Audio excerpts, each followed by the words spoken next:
Viral, seorang dokter di Depok tak patok tarif jasa praktiknya. Ia ikhlas dibayar berapa saja oleh pasien di kliniknya. Video dokter dibayar seikhlasnya itu beredar di media sosial TikTok. Adalah Rinal Duhri, 32, dokter umum asal Depok itu.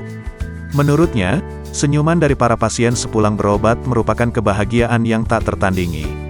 Ditambah, menurut Dr. Rinal, rezeki tak hanya soal materi saja.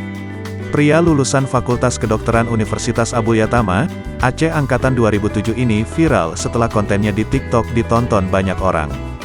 Video tersebut diawali dengan Dr. Rinal yang memperkenalkan dirinya lalu mencantumkan klinik tempatnya bekerja di Jalan Jatimulya nomor 30, RT 0204, Cilodong, Kota Depok. Dalam video tersebut, Dr. Rinal mengatakan bahwa seluruh pasien yang datang berobat kepadanya, dipersilahkan membayar seikhlasnya saja. Soal berobat seikhlasnya, Dr. Rinal Duhri mengatakan bahwa niat itu sudah ada sejak awal ia menjadi dokter umum.